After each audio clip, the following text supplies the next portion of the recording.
Hello everyone, I welcome you all to the YouTube channel of KS Wala. As you know that we are discussing in this lecture series the 73rd and 74th Amendment Act.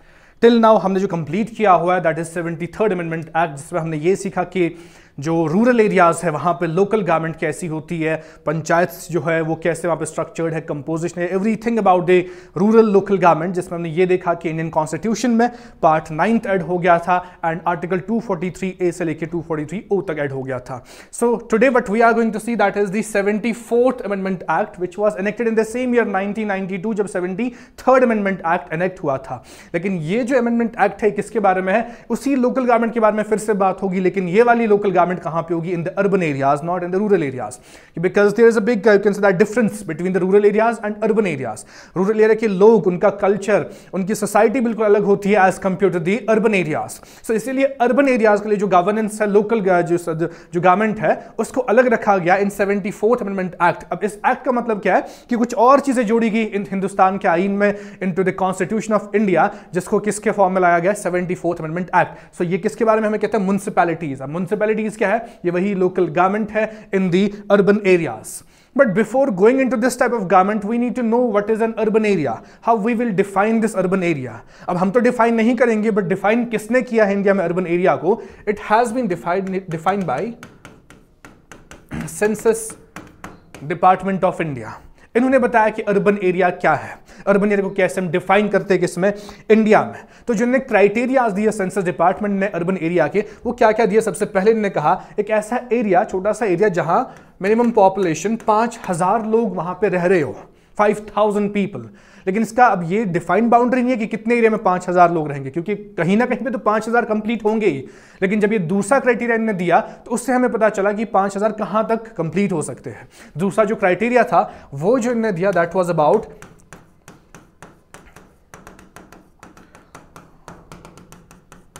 Population density. Population density की अगर बात करें तो ये criteria में क्या कहा census department of India ने कि जब एक स्क्वायर पर स्क्वायर किलोमीटर में 400 लोग जहां पे रह रहे हो, 400 पर्सन्स पर स्क्वायर किलोमीटर. इसका मतलब क्या है कि अगर मैं इस पॉइंट को सेंटर मानता हूं तो हर किसी साइड से 1 किलोमीटर, लाइक दिस, हर किसी साइड से 1 किलोमीटर इस एरिया में, ठीक है, अगर 400 पर्सन्स रह रहे हैं पर स्क्वायर किलोमीटर, अगर 400 पर्सन्स रह रहे हैं और जहां तक 5000 लोग कंप्लीट होते हैं, ये दो क्राइटेरियाज. तीसरा क्राइटेरिया इसी में ऐड किया, इसी एरिया का जहां पे ये क्राइटेरियाज मीट हो रहे हैं, अगर इस एरिया में 3/4 ऑफ पॉपुलेशन जो है अगर वो नॉन एग्रीकल्चरल जॉब्स में है. 3/4 का मतलब क्या है, अगर 75% ऑफ पीपल इस एरिया में जो वर्किंग है वो अगर नॉन एग्रीकल्चरल जॉब्स में, यानी कि वो जॉब जो एग्रीकल्चर से हटके है, इंडस्ट्रीज में, फैक्ट्रीज में या कोई और जॉब कर रहे हैं बट एग्रीकल्चर से एसोसिएटेड नहीं है, काम कर रहे हैं लेकिन कौन से सेक्टर में, नॉन एग्रीकल्चरल सेक्टर में, तो इस एरिया को क्या कहा गया, the urban area bye census department of India. तो ऐसे डिफाइन किया गया किसको, अर्बन एरिया को. तो इन्हीं अर्बन एरियाज के लिए जो लोकल गवर्नमेंट है या लोकल यहाँ पे फॉर्म ऑफ दिस डेमोक्रेसी है, वो किस फॉर्म में है, in the form of municipalities यहाँ पे बनाने की बात की किसने, 74th अमेंडमेंट एक्ट ने, जो 1992 में आया. लेकिन अब जो अर्बन एरियाज है ये डिफरेंट साइजेस के होते हैं. ठीक है, साइज कौन डिसाइड करेगा कि कोई बिग अर्बन एरिया होता है, कोई स्मॉल अर्बन एरिया होता है, ठीक है, कोई ट्रांजिशन एरिया होता है, कोई ऐसा एरिया होता है जहां पे मिक्स्ड फीचर्स है, गांव के भी फीचर्स है, शहर के भी फीचर्स है, उसे क्या कहते हैं, ट्रांजिशन एरिया. ठीक है, जहां पे भी मिक्स फीचर्स होते हैं. एक तो बिग अर्बन एरिया, वहां पे क्लियरली लोगों की जो आदतें हैं, सोशो कल्चर लाइफ है, वो क्या शहर वाली होती है, अर्बन एरिया उसको कहते हैं. एक वो एरिया जो छोटा अर्बन एरिया होता है, और वो जो बीच में कहीं पे होता है जहां पे मिक्स्ड फीचर्स होते हैं, ट्रांजिशन एरिया होता है. तो हर एक इस एरिया के लिए अलग अलग टाइप ऑफ लोकल गवर्नमेंट जो बात की है किसने, 74th अमेंडमेंट एक्ट ने. लेकिन कौन बताएगा कि किसको हम मानेंगे बिग अर्बन एरिया, किसको हम मानेंगे स्मॉल अर्बन एरिया, और किसको हम मानेंगे ट्रांजिशन एरिया, ये खुद डिसाइड करेगा स्टेट लेजिस्लेचर. जिस स्टेट की बात होगी, जहां असेंबलीज अपनी होती है, स्टेट लेजिस्लेटिव असेंबलीज, वो खुद डिफाइन करेंगे कि किसको हम अपने स्टेट में मानेंगे बिगर अर्बन एरिया, किसको हम मानेंगे दैट स्मॉलर अर्बन एरिया, और किसको हम मानेंगे ट्रांजिशन एरिया. अब समझ this, you can say that, so it has been left on the state legislature, simply I will say that. ठीक है, तो हर एक टाइप के लिए तो इसी 73rd अमेंडमेंट एक्ट ने क्या, या 74th अमेंडमेंट एक्ट ने, सबसे पहले हम देखेंगे इसने क्या क्या चीजें ऐड की अर्बन एरियाज के लिए इंडियन कॉन्स्टिट्यूशन में, कौन कौन सी चीजें ऐड की गई। जैसे हमने देखा 73rd अमेंडमेंट एक्ट ने कौन सा पार्ट ऐड किया था कॉन्स्टिट्यूशन ऑफ इंडिया में, पार्ट 9th किया था। अगर इसकी बात करें तो इसने जो ऐड किया कॉन्स्टिट्यूशन ऑफ इंडिया में, दैट वाज पार्ट 9A। ये साथ साथ आप खुद नोट डाउन करेंगे what ever information I am giving, चाहे मैंने वो अर्बन एरिया की डेफिनेशन बताई जो सेंसस डिपार्टमेंट ऑफ इंडिया ने बोली है, चाहे मैं ये चीजें मेंशन कर रहा हूं कि 74th अमेंडमेंट एक्ट ने क्या क्या चीजें इंडियन कॉन्स्टिट्यूशन में ऐड की। So first thing I mention, it added part 9A into the Indian constitution. ठीक है, ऐसे ही फिर आर्टिकल की अगर मैं बात करूं, इसी पार्ट में आर्टिकल जो है, आर्टिकल वही सेम रहेगा 243। हमने देखा था 243O तक क्या था, पंचायत के बारे में था, ओ के आगे क्या आएगा, पी आएगा। तो 243 पी से लेके article 243 ZG, from article 243 P से लेके फ्रॉम आर्टिकल 243 ZG तक जो है, इन आर्टिकल्स में किसके बारे में लिखा है, it's all about the urban local government.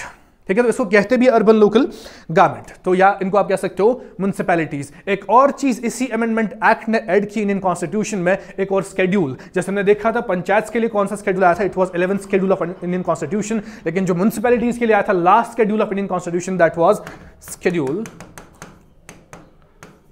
12। तो 12वां शेड्यूल ऐड हो गया, ये फाइनल शेड्यूल है अभी तक, हो सकता है आगे और ऐड हो जाए या नहीं हो जाए, बट इस टाइम अगर हम प्रेजेंट कॉन्टेक्स्ट में इंडियन कॉन्स्टिट्यूशन को देखें तो there are 12 schedules and the 12th schedule is about the municipalities. That is what added 74th amendment act into the Indian constitution. अब हम यही देखेंगे इस 74th अमेंडमेंट एक्ट ने या पार्ट 9A ने कैसी टाइप ऑफ गवर्नमेंट की बात की है, किनके लिए, अर्बन एरियाज के लिए। So part 9A, if I will mention part 9A, तो अब हमने देखा था कि जो पंचायत से वहां पे स्ट्रक्चर एक दिया है, हायर लेवल, फिर लोअर लेवल, फिर उससे लोअर लेवल, जहां पे हमने देखा था जिला परिषद, फिर पंचायत समिति थी, and third was the gram panchayat. यहां पे ऐसा स्ट्रक्चर नहीं है, यहां पे हर एक अलग एरिया के लिए एक अलग टाइप ऑफ लोकल गवर्नमेंट बनाई गई है। जैसे bigger urban area, smaller urban area and transition area, वो एरिया जहां पे मिक्स्ड पॉपुलेशन या फीचर्स है, गांव के भी फीचर्स है और शहर के भी फीचर्स है। इसी 74th अमेंडमेंट एक्ट ने कहा कि 3 टाइप ऑफ गवर्नमेंट्स आती है किसमें, अर्बन लोकल गवर्नमेंट में। वो कौन कौन सी आती है, पहले म्युनिसिपल,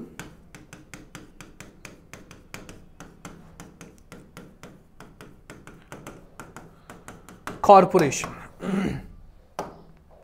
म्युनिसिपल कॉर्पोरेशन कहां की बात हुई है, कहां पे होगा, it will be in the bigger urban areas.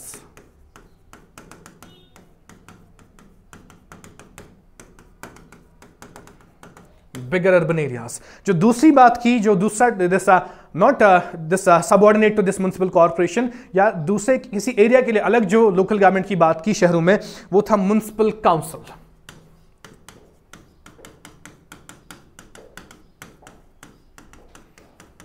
Municipal council किसके लिए बनाया गया, it was for the small urban areas.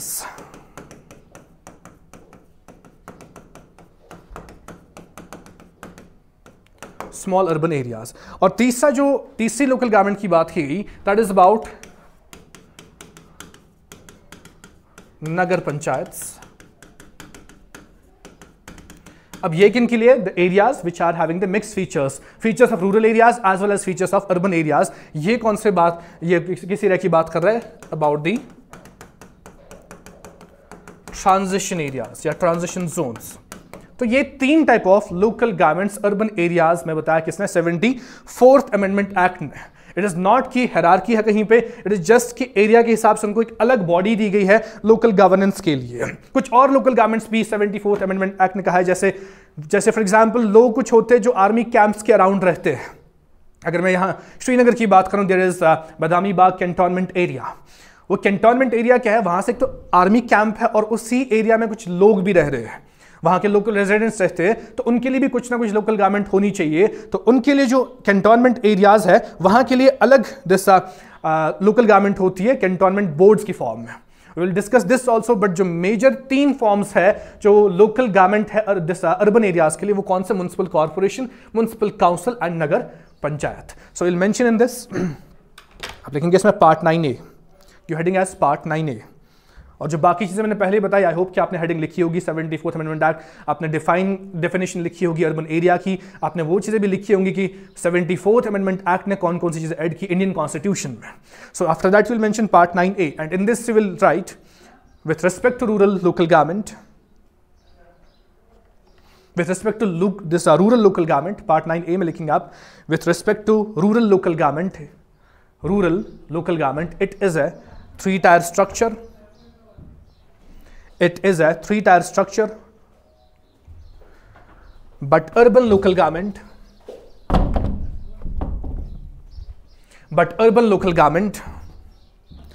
is not a three-tier structure. Is not a three-tier structure. Rather, there are three broad forms. Of local governments. Three broad forms of local governments, each found in a different type of urban area.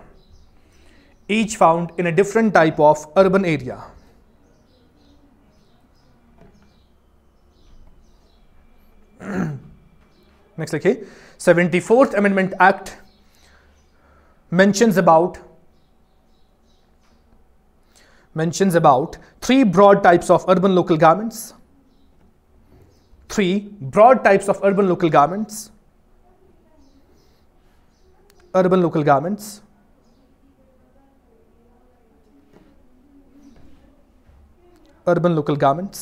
Which are as following. तो आप इसमें ये 3 mention करेंगे. First will be municipal corporation for bigger urban areas, municipal council for small urban areas and nagar panchayat for transition areas. Transition area फिर से मैं बता रहा हूं कौन सा एरिया है जो कन्वर्ट हो रहा होता है फ्रॉम रूरल टू अर्बन, यानी कि अभी बीच में है कहीं पे, तो मतलब ये है कि इसमें रूरल फीचर्स भी है, अर्बन फीचर्स भी है. Will mention these 3.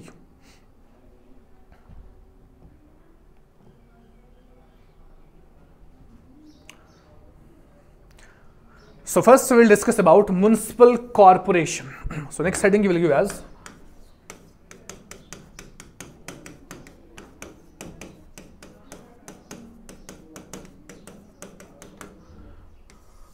municipal corporation.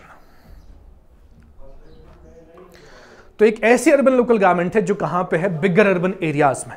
लेकिन 74th अमेंडमेंट एक्ट ने कहीं डिफाइन नहीं किया कि बिगर अर्बन एरिया हम किससे कहेंगे. तो मैं फिर से कह रहा हूं, ये बिगर अर्बन एरिया कौन आइडेंटिफाई करेगा?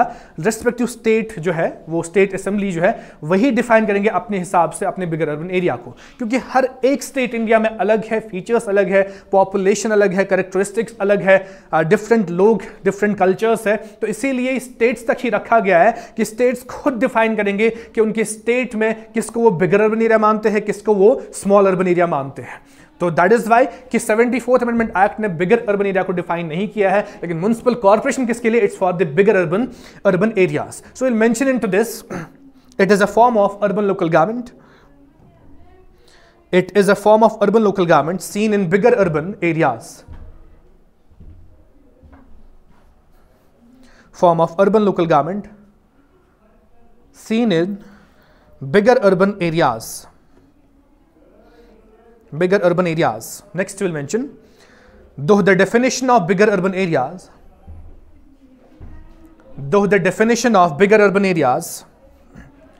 is not given by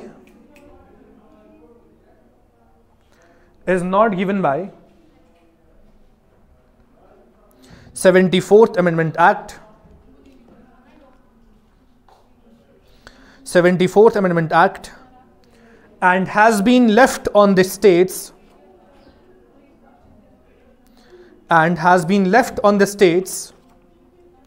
to identify them accordingly. To identify them accordingly.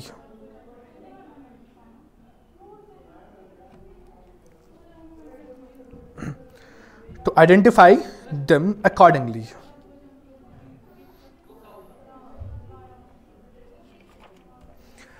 अभी म्युनिसिपल कॉर्पोरेशन जो है ये है क्या?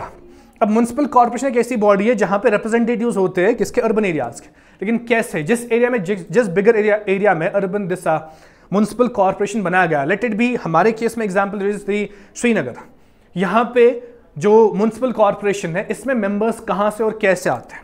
अब ये बॉडी जो है, पहली बात, जो श्रीनगर सिटी है, मान लो this is a Srinagar city, ठीक है, तो इस सिटी को डिवाइड किया जाता है डिफरेंट वार्ड्स में। जैसे हम देखते हैं constituencies in the Lok Sabha election या एमएलए इलेक्शन कॉन्स्टिट्यूएंसीज होती है, तो इसमें क्या होता है, सिटी को डिफरेंट वार्ड्स में डिवाइड किया जाता है। जैसे कि मान लीजिए वार्ड 1 है, वार्ड 2 है, वार्ड 3, ऐसे वार्ड 4, 5, 6, 7 एंड 8 डिफरेंट वार्ड्स में पूरे श्रीनगर सिटी को डिवाइड किया। तो वार्ड से एक मेंबर आता है, यानी मान लो कि इस वार्ड से एक मेंबर आया, उसे कहा जाएगा म्युनिसिपल काउंसलर। जो एक यहां से इलेक्ट होकर आएगा, कहां से, अपने वार्ड से, यानी कि इस वार्ड में जो लोग रह रहे होंगे वही जब वहां पे हो गया म्युनिसिपैलिटी का इलेक्शन होगा, तो वो किसी एक मेंबर को चुन के लोग भेजेंगे जो ग्रास रूट लेवल पे लोग हैं, तो उसी को बोलेंगे म्युनिसिपल काउंसलर। जैसे हमने देखा था पंचायत में मेंबर्स चुने जाते हैं पंचायत के, वहां के लोकल लोग जो है वो वोट करते हैं, मेंबर चुनते हैं अपना पंचायत का। तो वैसे यहां पे क्या है, वार्ड्स है, हर एक वार्ड से एक मेंबर आएगा जिसको कहा जाएगा म्युनिसिपल काउंसलर, ठीक है। तो ऐसी हर एक वार्ड से म्युनिसिपल काउंसलर्स आएंगे, या काउंसलर इससे एक आएगा, इससे ऐसी हर एक वार्ड से एक एक म्युनिसिपल काउंसलर आएगा, और इनमें से फिर एक को बनाया जाएगा इसका हेड, इस पूरी बॉडी का हेड, जिसको बोला जाता है मेयर, ठीक है। म्युनिसिपल कॉर्पोरेशन का जो हेड होता है, पॉलिटिकल हेड, उसे कहा जाएगा मेयर, क्योंकि ये भी कैसे, थ्रू इलेक्शन ही आता है। अभी हम आगे देखेंगे ये इलेक्शन डायरेक्ट होगा, इनडायरेक्ट होगा, अभी हम इस पर बात नहीं करेंगे, बट ये भी इलेक्शन से ही आता है, जिसको हम बोलते हैं मेयर, जो इस बॉडी को हेड करता है। जो ये म्युनिसिपल काउंसलर्स होते हैं, इनका हेड कौन होता है, मेयर होता है। तो ये सारा पूरी ये बॉडी मिला के, आई एम टॉकिंग अबाउट जो ये पूरी बॉडी है, जहां पे म्युनिसिपल काउंसलर्स और मेयर होते हैं, और कुछ ऐसी ऑफिसर्स और भी हो या अदर मेंबर्स होते हैं कोई, ठीक है, इस बॉडी के, other than municipal councillor and mayor. तो ये पूरी बॉडी जो है, यानी कि summation of municipal councillors, summation मतलब जो ये जोड़ के सब है म्युनिसिपल काउंसलर्स, तो summation of municipal councillors plus इसी में कौन, मेयर, प्लस अदर मेंबर्स, कुछ और मेंबर्स भी हो सकते हैं इस बॉडी में, अदर मेंबर्स, ये पूरा जो है ये फॉर्म करता है इसका council. It is called as council. मैं म्युनिसिपल काउंसिल की बात नहीं कर रहा हूं, वो किसी और एरिया के लिए, मैं अभी बिगर अर्बन एरिया की बात कर रहा हूं, जहां पे कुछ ऐसा सीन होता है, पूरे एरिया को वार्ड्स में डिवाइड किया जाता है, हर एक वार्ड से म्युनिसिपल काउंसलर आता है, उनका हेड कौन होता है, मेयर होता है। तो ये पूरी बॉडी जो है इसे कहा जाता है काउंसिल, ठीक है। तो काउंसिल जो है, इसके नीचे फिर एक और बॉडी होती है जो एग्जीक्यूटिव विंग होता है, एग्जीक्यूटिव बॉडी, जैसे कि आईएएस ऑफिसर्स, जैसे म्युनिसिपल कमिश्नर, ठीक है। तो वो एक अलग बॉडी होती है म्युनिसिपल कॉर्पोरेशन की। तो ये पूरा ओवरऑल ये बॉडी बनती कैसी है, इट इज लाइक, एक तो जो अभी हमने बॉडी देखी दैट वाज, जिसमें ये दिस म्युनिसिपल काउंसलर्स थे और ऊपर कौन था, मेयर था। तो इसके नीचे जो बॉडी होती है इसकी,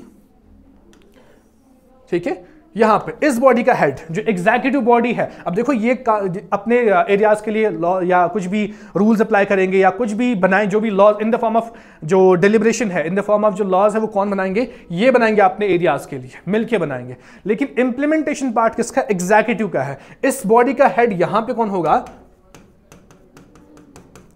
म्युनिसिपल कमिश्नर। अक्सर आईएएस ऑफिसर्स होते हैं इंडिया में। तो जो ये बॉडी है फ्रॉम दिस पॉइंट, जो इसके कमिश्नर के नीचे ऑफिसर्स, क्लर्क्स होता है, स्टाफ होता है, इसे कहते हैं executive wing,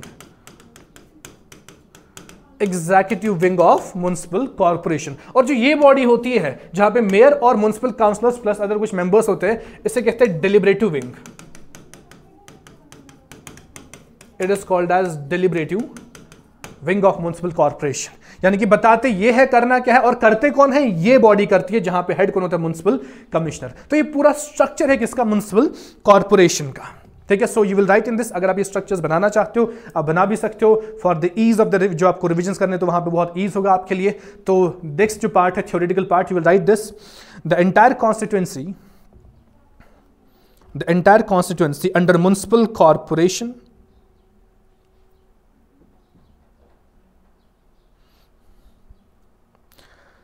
under municipal corporation is divided into wards,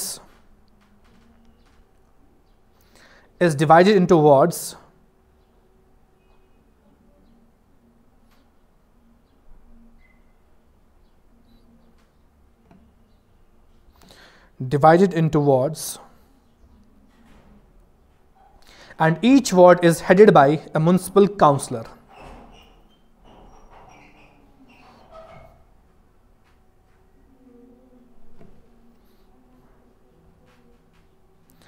Each ward is headed by a municipal councillor. Next we will write all the elected members of various wards, all the elected members of various wards, along with the mayor of the corporation, along with the mayor of the corporation,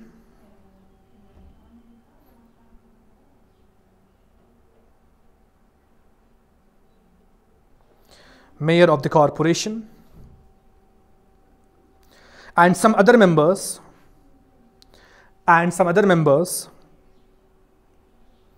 as decided by the state legislature.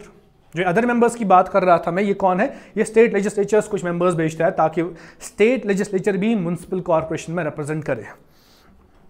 As decided by the state legislature, formed a deliberative body of the corporation,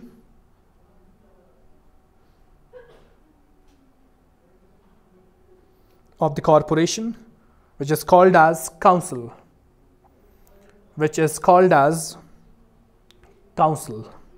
Next we'll write the whole corporation is presided by an officer.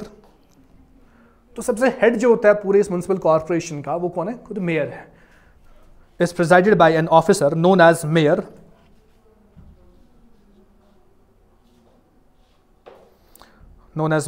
who comes through a, तो मैं आपको यही भी बता रहा था that ये mayor, ये डायरेक्ट इलेक्शन से भी आ सकता है, इनडायरेक्ट इलेक्शन से भी आ सकता है. डायरेक्ट इलेक्शन जब मैं कहूंगा तो मेयर के लिए भी लोग जो कॉमन पीपल है, ठीक है, उस पूरे श्रीनगर सिटी के, वो वोट करेंगे. अगर इनडायरेक्ट इलेक्शन हो गया तो दैट मीन जो ये इसमें वार्ड्स हमने डिवाइड किए थे, जो म्युनिसिपल काउंसलर्स थे वो आपस में एक को चुनेंगे एज ए मेयर, वो वहां पे वोटिंग करेंगे तो अपने आप में से चुनेंगे, एक हमारा हेड होगा वो होगा मेयर, तो उसको कहेंगे इनडायरेक्ट इलेक्शन. लेकिन अगर सीधे वोट कॉमन पीपल वोट कर रहे हैं किसके लिए, इसके लिए, तो होगा डायरेक्ट इलेक्शन. ये भी लेकिन कैसे डिसाइड होगा कि मेयर डायरेक्टली चुना जाएगा या इनडायरेक्टली चुना जाएगा, ये भी फिर से स्टेट लेजिस्लेचर डिसाइड करेगी कि इस जो सिटी है वहां पे जहां पे म्युनिसिपल कॉर्पोरेशन है स्टेट में, क्या उसका मेयर डायरेक्टली इलेक्ट होगा या इनडायरेक्टली इलेक्ट होगा. जैसा भी स्टेट लेजिस्लेचर बोलेगी तो वैसी मेयर को इलेक्ट किया जाएगा. So will continue writing who comes through, जहां पे हम रुके थे, who comes through a direct election, that is elected by people, or indirectly chosen by the elected members of the council,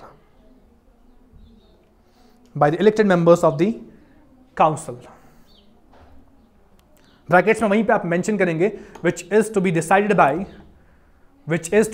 by state legislature. ये किसकी बात कर रहा हूं मैं कि क्या डिसाइड करना है कि मेयर का इलेक्शन डायरेक्ट होगा या इनडायरेक्ट होगा, उसकी बात कर रहा हूं. ये कौन डिसाइड करेगा? State legislature, which is to be decided by state legislature.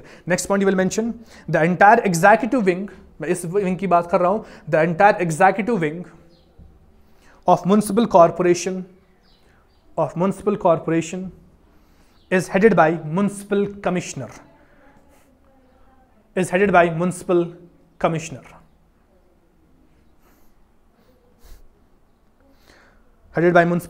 तो आज के लिए इतना ही रखते हैं. नेक्स्ट क्लास में will discuss about the second form of urban local government, that will be municipal council, जो स्मॉलर अर्बन एरियाज के लिए बनाई गई थी, और उसी के साथ हम फिर नगर पंचायत भी देखेंगे जो ट्रांजिशन एरियाज के लिए है. तो आज के लिए इतना ही. Thank you for today. Take care.